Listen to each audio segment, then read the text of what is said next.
오늘 읽은 누가복음 18장 9절부터 14절 말씀을 중심으로 인자의 날까지 교회는 이라고 하는 제목으로 함께 말씀을 나누겠습니다. 오늘 날씨가 참 좋네요. 비가 온다고 예보가 되었는데 비가 안 오고 날씨가 좋으니까 더 상쾌한 느낌이 들어요. 네, 나중에 저녁이나 밤에는 비가 올 수도 있지만 오늘 멀리서 오시는 분들은 비 오면은 좀 어렵지 않을까 했는데 차도 안 막히고 날씨도 너무 좋아서 이런 날은 운전하면 운전하는 자체가 막 즐겁고 그래요. 날씨가 참 좋으면 이제 뭐 천둥번개가 치고 비가 온다 할지라도 어쨌든 우리 마음은 화창한 마음 가운데 예배하게 하신 하나님 앞에 참 감사하는 마음을 가지게 되어집니다. 오늘 18장 말씀에 두 번째 있는 비유의 이야기를 나눕니다.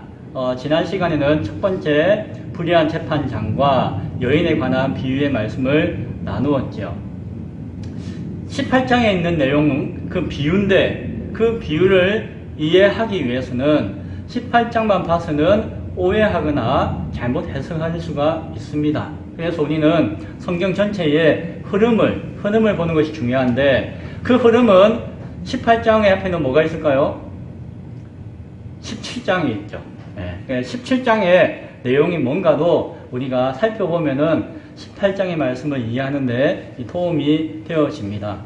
예수님께서는 오늘 말씀을 쭉 뒤에서 보니까 17장에서 이어서 18장까지 물론 그전에도 그렇지만 특별히 강조하는 의미를 두시는 것이 있는데 믿음인 것 같아요. 믿음. 참된 믿음이 무엇인가? 참된 믿음이 무엇인가에 대해서 제자들에게 이야기해 주시는 것을 보게 되었습니다. 그래서 그러한 맥락 가운데 17장과 18장의 말씀이 쭉 이어져요. 이제 언급 안 하려고 했는데 잠시 언급한다면은 17장에 보면은 제자들이 예수님 앞에 주여 우리에게 믿음을 더하소서라고 요청하잖아요. 자신에게 닥쳐온 큰 어려움과 또한 참 난처한 문제들을 잘 하기 위해서는 우리에게 더 많은 믿음, 더 큰 믿음이 필요할 것 같습니다. 주여 주옵소서라고 구하죠. 그랬더니 예수님께서 뭐라고 이야기하시는 거 아니? 너희에게 겨자씨 하나만한 믿음이 있으면 온 천지사방이 너희 가운데 순종하게 될 것이다. 이런 메시지의 말씀을 주셨어요. 그러니까 믿음은 더 큰 믿음, 더 많은 믿음, 그게 중요한 것이 아니라 무엇이다? 진실하지만 참된 믿음이면은 그 겨자씨 하나 같은 작은 것 하나라도 충분하다. 믿음은 우리가 뭔가 많이 하고 많이 믿고 뭐 그런 것이 아니라 하나님이 허락해 주시는 그 믿음 작은 것 하나만 있으면 우리로서는 충분하다. 그런 말씀을 주시는 것 같아요. 이어지는 내용에서는 10명의 나병 환자가 치료받게 되어집니다. 예수님 앞에. 그런데 다 치료받고 난 다음에 흩어졌는데 저 멸시받던 사마리아인 한 사람만이 예수님께 찾아와가지고 그 발 앞에 엎드려서 감사합니다 라고 인사하고 하나님께 영광 돌렸던 사건이 일어났어요. 그때 예수님께서 그 한 사람 사마리아인에게 뭐라고 이야기하시는 거 아니? 일어나라. 너희의 믿음이 너를 구원하였느니라 라고 말씀해 주세요. 이어서 또 믿음에 대해서 이야기하는데 이것은 무엇을 이야기할까요? 곰곰이 생각해 보니까 믿음은 뭐 기적을 체험하는 믿음, 뭐 이적이 나타나는 믿음, 어떠한 현상을 통해서 확인하는 믿음, 그러한 믿음이 중요한 것이 아니라 예수님을 인격적으로 만난 믿음이 참된 믿음이고 그 믿음이 중요한 믿음이다 라고 하는 것을 예수님께서 보여주는 것 같아요. 예수님을 정말 마음을 다해서 인격과 인격으로 딱 만나면은 그걸로 우리가 구원받기에는 충분한, 하나님 나라에 들어가기에는 충분한 믿음이다. 어떤 기적을 바라고 어떤 이적을 바라고 어떤 놀라운 현상을 바라는 것, 그것은 어찌 보면은 믿음과는 전혀 상관없는 것일 수도 있다라고 하는 것을 생각하게 되어집니다. 이어서 17장에서 제자들이, 바리새인들이 하나님의 나라가 어느 때에 임하나이까? 라고 물어요. 구원받는다라고 하는 것은 그 하나님의 나라에 들어가는 것이다라고 하는 이해를 가지고 있기 때문에, 그러면은 그 하나님의 나라가 언제, 어떻게 우리에게 임합니까? 라고 이야기할 때에 예수님께서는 하나님의 나라는 여기에 있다라고 하시면서 예수님이 곧 하나님의 나라다라고 말씀해 주셨어요. 그래서 예수님을 인격적으로 만날 때에 그 예수님을 통해서 하나님의 나라를 경험할 수 있고 만날 수 있고 들어갈 수가 있다라고 하는 이야기를 해주시는 것이에요. 그래서 작지만은 진실한 예수님을 인격적으로 만난 그 믿음이야말로 하나님 나라에 갈 수 있는, 구원받을 수 있는 믿음이다라고 하는 것을 17장에서 계속해서 말씀해주고 있는 것이죠. 그리고 그 하나님의 나라에 들어간다는 그 믿음은 지금 현재 예수를 만나고 믿음으로써 하나님의 나라를 경험하는 것도 귀하지만, 그 하나님의 나라는 또한 장차 예수님께서 다시 오실 때에 온 세상과 인류가 심판의 시간을 맞이할 때에, 그때에 새롭게 완성되어 그 문이 열려지게 될 것이다 라고 하는 말씀도 해주세요. 누구에게? 제자들에게 그 하나님의 나라에 대한 좀 더 업그레이드 되어진 내용을 말씀해주고 계시는 것이 17장의 뒷부분이에요. 그러니까 17장에서는 제자들에게 때가 이르리니 라고 하시면서, 그때는 인자의 때, 예수님의 때, 예수님이 다시 오실 그때, 그 날에 대해서 이제 좀 더 구체적으로 말씀해 주셨습니다. 그리고 롯의 때와 같고 노아의 때와 같고 준비하지 않으면은 다 망하게 될 것이고, 준비하는 신앙의 모습을 가져야 할 것이다. 그것이 예수님을 영접하는 것과 같이, 예수님을 믿는 것과 같이 그 하나님의 나라를 준비하는 것이다 라고 하는 말씀을 해주고 계세요. 자, 그리고 18장에 와가지고 비유의 말씀을 두 가지 해주시는 것이에요. 그런데 중요한 것은 앞에 예수님께서 인자의 날, 인자의 때에 대해서 말씀하신 것은 비유입니까? 비유가 아닙니까?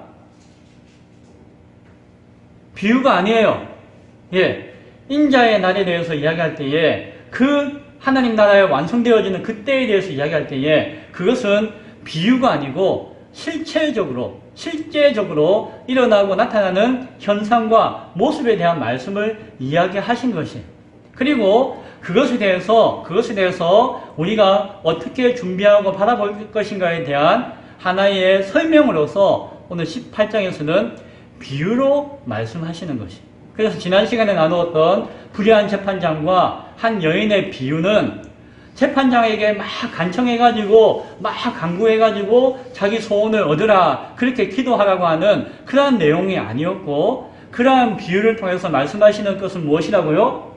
인자의 날이 되어지면은 참으로 힘들고 어렵고 낙심하게 될 것인데, 온 세상은 하나님을 두려워하지 않고 사람을 무시하고 자기 중심의 이기적인 삶을 살아가는 그때가 되어질 것인데, 그렇다 할지라도 교회는, 성도는 거기에 타협하지 말고 낙심하지 말고 하나님만을 붙들고 나를 택하시고 구원해 주신 그 하나님의 은혜만을 바라보면서 낙심하지 말고 기도함으로 하나님께 붙들려 있는 믿음을 가져야 한다. 그때가 되어지면 세상 가운데 믿음을 보기가, 참된 믿음을 보기가 어렵다. 앞서 이야기했던 그 참 믿음의 모습을 가진 사람을 찾기가 참으로 어렵다라고 하는 말씀을 주시는 것이, 그 비유를 통해서 이 메시지를 주시는 것이.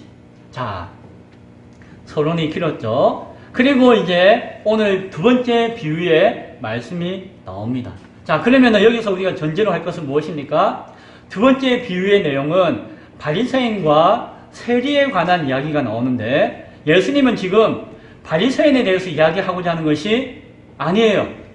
세리에 대해서 이야기하고자 하는 것이 아니에요. 기도하러 간다고 했는데 기도하는 것에 대해서 이야기하는 것이 아니에요. 이것은 뭐다? 비유라는 것이, 비유. 이 비유를 하는 이유는 무엇이라고요? 인자의 날, 마지막 그때에 세상이 어떠할 것인가라고 앞서 이야기했다면은 이제는 교회의 모습은 참된 믿음을 소망하며 기대하며 바랐던 그 교회의 모습은 어떠한 모습 가운데 놓여지게 될 것인가에 대한 비유를 해주고 있는 것입니다. 그래서 인자의 날에 대한 비유를 두 가지 해주고 있다. 하나는 지난 시간에 이루었던 세상의 모습을 이야기했다고 한다면은 오늘 두 번째 비유는 교회의 모습을 예수님께서 표현해주고 있는, 말씀해주고 있는 비유다라고 하는 것을 우리가 알고 오늘 이 비유의 말씀을 함께 바라볼 수 있기를 바랍니다. 자, 오늘 이 비유의 배경은 무엇이라고요? 인자의 때, 인자의 날, 그날 세상은 참으로 험해지고 믿음을 찾기 어려운 그때에 그때를 배경으로 교회의 모습을 오늘 비유는 말씀해주고 있습니다. 자, 비유의 내용을 읽어보신 분은 아시겠지만 오늘 몇 사람이 등장합니까? 두 사람이 등장합니다. 한 사람은 바리새인이고 한 사람은 세리예요. 바리새인은 누굽니까? 당시에 속은 안 그는데 겉으로는 신앙이 좋은 척하고 있던 종교 지도자예요. 당시에 유대인들과 그 종교 지도자들의 대표적인 인물이었고, 그리고 예수님 앞에 계속해서 야단맞는 야이노마 계속 야단맞고 있던 그 사람을 하나 데리고 온 거예요. 실질적인 바리새인이 아니라 비유로 들고 온 것이. 그리고 세리는 누군가 아니 그 세금을 거두는 사람이었죠. 그런데 세금을 거두는 직업이 문제가 아니라 그때가 로마의 식민지 시대였기 때문에 그 민족의 배신자였어요. 그래서 일제시대로 보면은 일본 순사, 조선인이지만 일본 순사 역할을 했던, 앞잡이 노릇을 했던 그러한 인물과 동일한 인물이 당시에 세리였어요. 그래서 사람들이 저 사람은 믿음도 없고 불경건하고 민족의 반역자이고 악한 죄인이다 라고 여겨졌던 사람이 그 당시에 세리였어요. 자, 예수님은 이 비유 이야기를 통해서 두 사람을 데리고 오십니다. 데리고 와가지고 두 사람의 모습을 보여줍니다. 자, 이 비유 가운데 이 두 사람의 공통점이 있습니다. 공통점은 뭐죠? 지금 성전에 기도하러 갔다라고 이야기해요. 성전에 기도하러 갔다라고 이야기해요. 당시에 예루살렘 성전에서는 오전 9시에 오후 3시에 두 번 속죄 제물을 드리는 시간이 있었어요. 그래서 짐승을 잡아가지고 피를 내고 각을 떠가지고 그 내 죄를 대신해서 저 짐승이 희생함으로 말미암아 하나님이 내 죄를 사해 주신다라고 하는 그런 제사의식을 하루에 2번씩 했어요.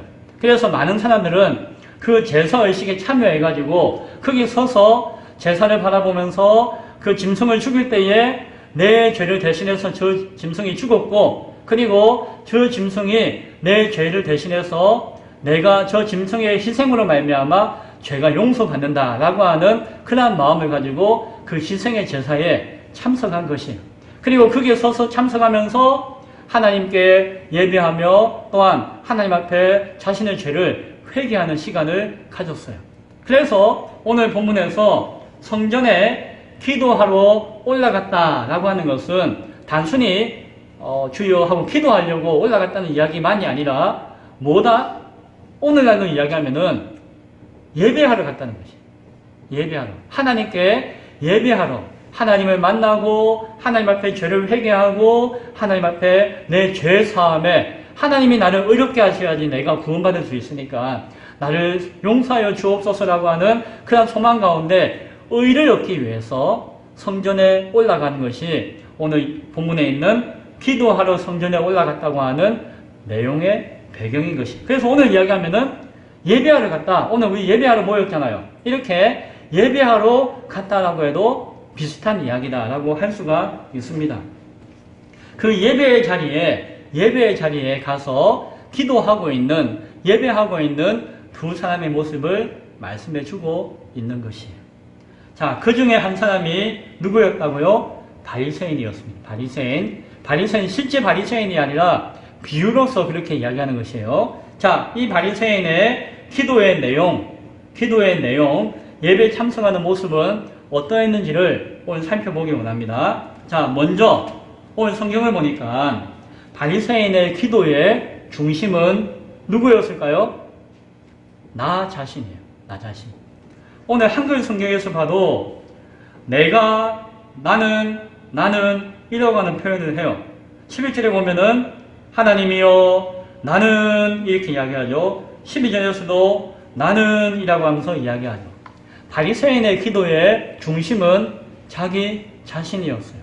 한글 성경으로서는 나는 이라고 하는 것이 2번 나와 있지만 그 헬라어 성경을 보면은 5번 나와요. 5번. 한글에 번역되지 않았지만 5번 가운데 하나님 나는 감사합니다. 하나님 나는 저 누구와 같지 않습니다. 또 하나님 나는 세리와 같지 않습니다. 또 나는 금식합니다. 또 나는 11조 드립니다. 라고 하면서 그 기도의 내용 가운데 나는 이라면서 5번이나 이야기하고 있는 것을 보게 되어져요. 바리새인의 기도와 예배의 중심은 누구였다? 나였다는 것을 보여주는 것이죠. 그래서 그 기도의 내용이 그것을 보여줘요. 그 기도의 내용은 무엇이었습니까? 기도 내용을 살펴보면은 나는 다른 사람들 곧 토색하고 불의하고 간음하는 자들과 같지 아니하고 이 죄인 이 세리와도 같지 않습니다. 참 감사합니다. 뭐 이런 내용을 가지고 기도해요. 기도의 내용이 무엇이라고요? 다른 사람에 대한 판단과 정죄와 멸시가 가득한 것이 이 바리새인의 기도였습니다.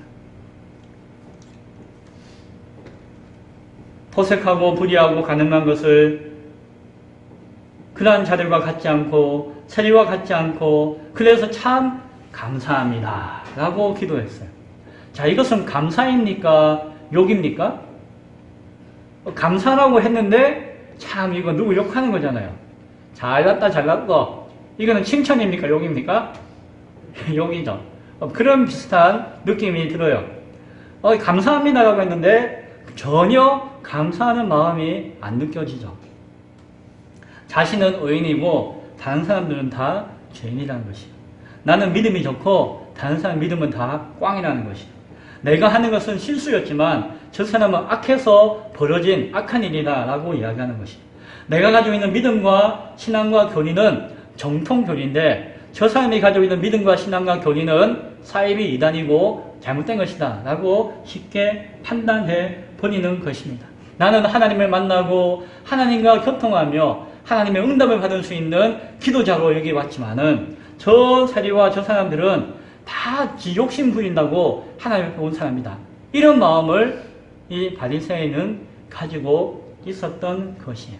그래서 하나님 앞에 기도할 때에 하나님 앞에 예배할 때에 자기 잘난 맛에 자기가 의인이라고 생각하면서 기도하고 예배하는 모습을 가지고 있었다라고 이야기해요. 그래서 결론적으로 그의 기도의 결론은 무엇이었을까요? 자기 자랑이에요. 자기 그 예배, 기도와 예배의 그 마지막 결론은 무엇이다? 자기 자랑이에요. 오늘 뭐라고 자랑합니까? 나는 일주일에 2번 금식합니다. 2번 금식합니다. 라고 자랑해요. 이렇게 참 헌신적으로 하나님께 생명을 다해서 저는 기도하는 사람입니다. 라고 자랑해요. 저는 제가 얻은 11조, 소득의 11조 철저하게 떼드립니다. 자, 1원 한 푼 안 당기고 내가 100만 원 벌었는데 10만 원 딱 잘라서 하나님께 먼저 드립니다. 라고 나는 이런 사람입니다. 라고 자기의 신앙을 자랑해요. 하나님 앞에. 그것은 뭡니까? 나는 금식하는 사람이고 나는 11조 하는 사람이고 나는 이런 사람인데 저 사람은 금식도 안 한대요. 저 사람은 11조도 안 한대요. 저 사람은 주일 예배도 빼먹는데요. 저 사람은 이렇대요. 라고 하면서 저 사람은 잘못된 사람이다 라고 하는 정죄와 판단이 결론적으로 담겨져 있는 모습을 가지고 있는 것이에요. 겉으로 드러나는 그 신앙의 행위를 통해서 자기가 뿌듯해하고 만족스러워하고 다른 사람 앞에 신청받고 인정받는 것이 하나님 앞에도 자랑이 되는 것이냐? 여기는 어리석은 자의 모습이 바위 바리새인의 기도의 중심이었고 기도의 내용이었고 기도의 결론인 것을 보게 되었습니다. 그 신앙과 예배의 중심과 내용과 결론이 바로 그러했다라고 하는 것입니다. 이렇게 기도하는 사람은 어떤 마음을 가졌을까요? 하나님, 저는 하나님 앞에 할 바를 다 했습니다. 이제는 하나님이 저에게 하실 바를 하셔야 됩니다. 이런 마음이 그 안에 있는 것이에요. 저는요, 평생 동안 예배 안 빠지고 잘 드렸고요. 저는요, 이 비대면 시대에 들어누워 있지 않고 똑바로 앉아가지고 허리 꼿꼿하게 앉아가지고 모니터 쳐다보면서 예배 드렸습니다.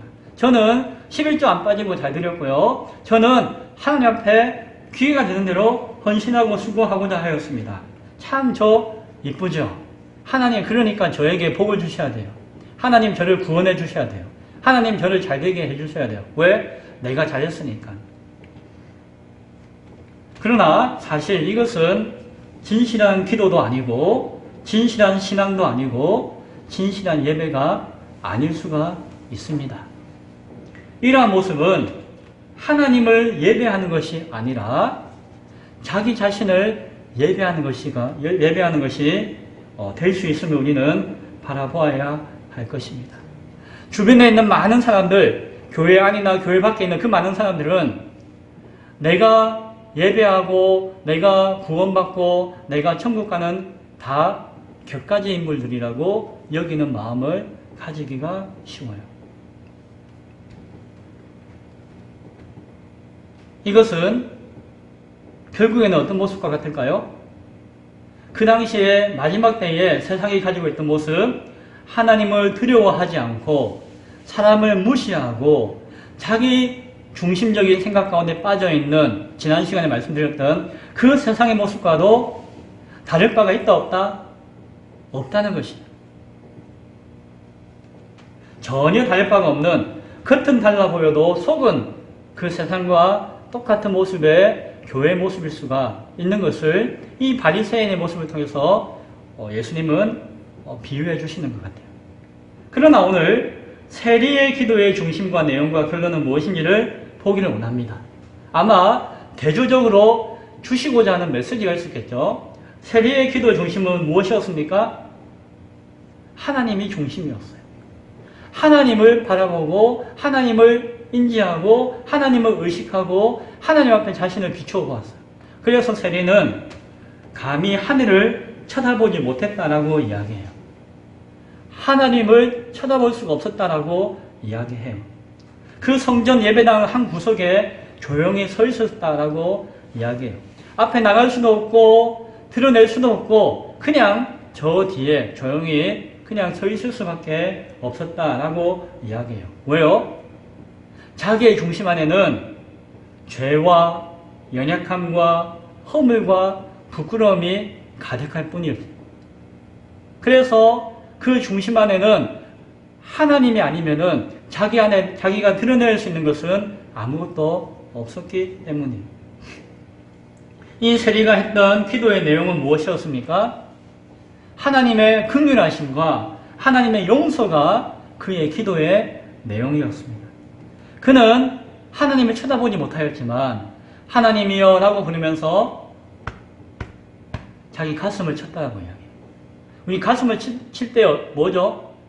가슴이 너무 답답하기도 하지만 가슴이 너무 아파서 너무너무 힘들어서 자기 가슴 칠 때가 있잖아요. 자기 가슴을 쳤대요.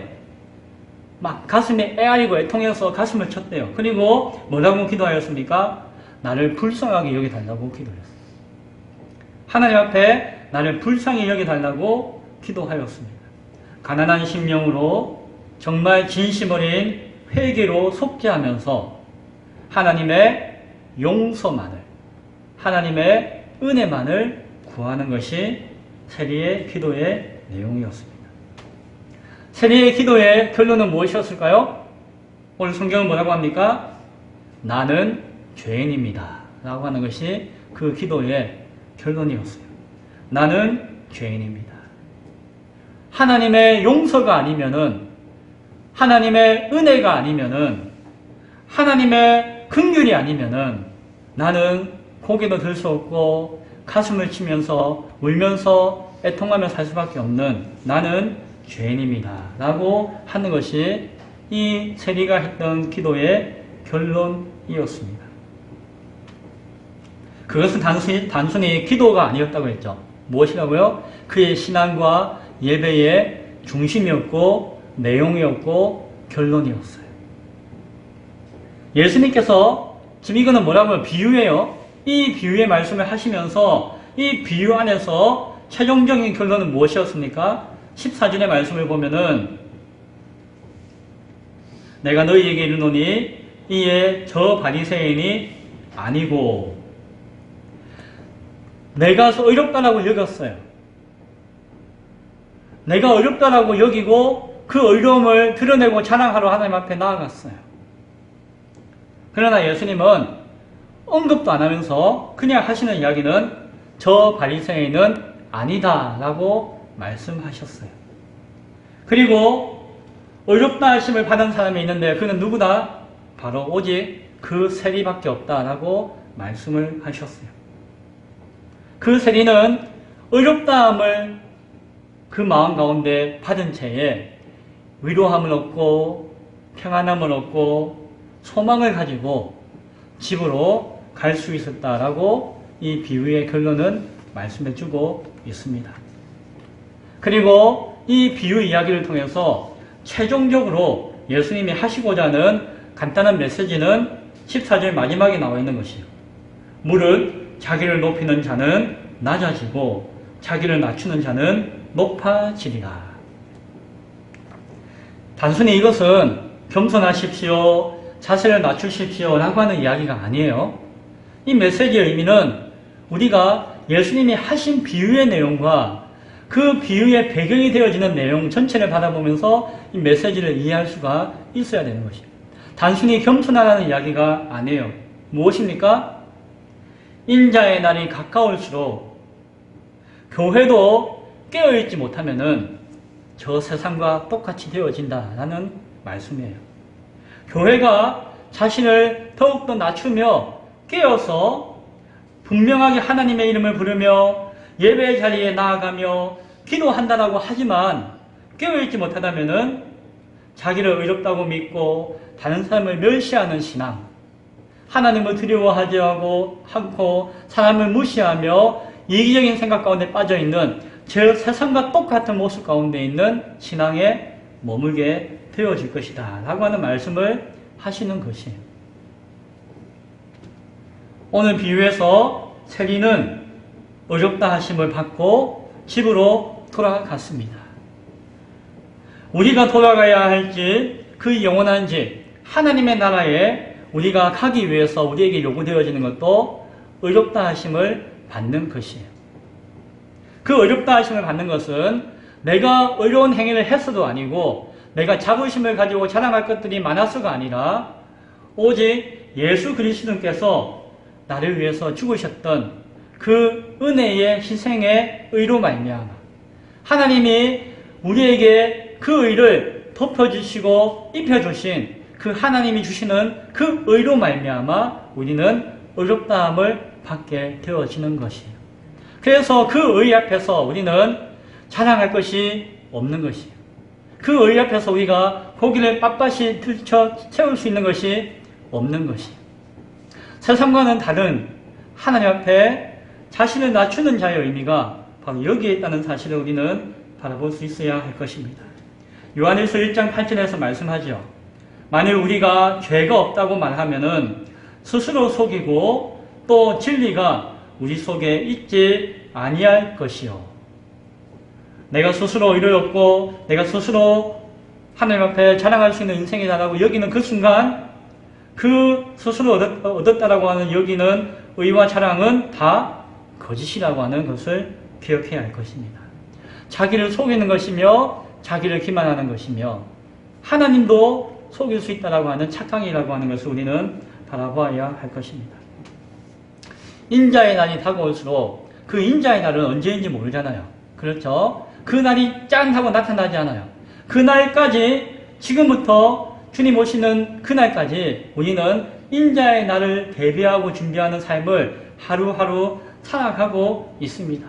그날까지 세상은 악함은 당연하거니와 세상에 존재하고 있는 교회의 모습 안에서도 나는 어렵고 내 안에 사람을 멸시하는 그러한 생각으로 가득 찰 수 있음을 오늘 예수님의 말씀을 통해서 우리는 기억해야 할 것입니다. 내 의와 내 자랑이 가득 차서 나는 이제 구원받았다 라고 여기면서 내가 이 세상 가운데서 해야 할 일에 대해서는 바라보지 못하고 세상 가운데 있는 하나님의 뜻을 생각하지 못하고 복음도 전하지 않고 전도도 하지 않고 사랑도 행하지 않고 섬김에도 게으른 그러한 자기중심적인 어리석은 삶을 사는 자들이, 사람을 멸시하는 자들이 교회 안에 가득하게 되어질 때가 있을 것입니다. 그때는 하루아침에 이루어지는 것이 아니라 아마 지금부터 서서히 그렇게 되어질 것입니다. 말씀을 맺고자 합니다. 얼마 전에 윤숙이가 하고 이야기하는데 그런 이야기 했던 것 같아요. 자기는 참 여학생들이나 주변에 조금 힘들고 어려운 분들을 이렇게 저렇게 조금 미력하나마 돕고 싶은 마음이 있대요. 그래서 어떤 기부단체에 하기도 했는데 그 기부단체가 자기 이익을 위해서 그것을 이용하는 것을, 그런 소식을 들어서 실망스럽기도 하고, 또한 친구들이나 주변에 그런 순수한 자기 마음을 그냥 이야기하면은 몇몇 사람들은 그래 니 잘났다 그렇게 또한 반응하는 경우도 가끔 있다는 이야기를 하더라고요. 그러나 우리는 작은 것 하나지만 그런 모습 가운데 세상을 바라보지 않아야 할 것입니다. 하나님을 두려워하지 않고 사람을 무시하고 자기 중심적으로 살고 있는 그런 세상 앞에 타협하지 않아야 될 것이에요. 우리는 하나님을 바라보며 사람을 사랑하고 존중하며, 그리고 나보다는 다른 사람을 더 귀하게 여길 수 있는 그 하나님이 원하시는 그 마음 가운데 살고자 몸부림칠 수 있고, 그 몸부림치는 모습을 실행하고자 작은 것이라도 고민하고 찾을 수 있는 것이 되어야 할 것이에요. 그것은 세상의 인정을 받기 위해서가 아니에요. 그 세상과 함께하기 위해서가 아니에요. 그것은 하나님이 나를 어렵다고 하시고 나를 구원하셨고 하나님 나라가 들어가기 합당한 택한 백성으로서 나를 세워주셨기에 그 기쁨과 감사함으로 충만함으로 행하는 믿음의 행위가 되어져야 할 줄로 믿습니다. 점점 굳어져가는 세상의 가치와 타협하지 않고 오직 내 안에 계신 예수 그리스도만이 높아지는 그러한 성도와 그러한 교회로 우리 믿음을 지키며 신앙할 수 있는 그 인자의 날, 인자의 때를 준비할 수 있는 우리 모두가 될 수 있기를 간절히 축원드립니다. 기도하겠습니다.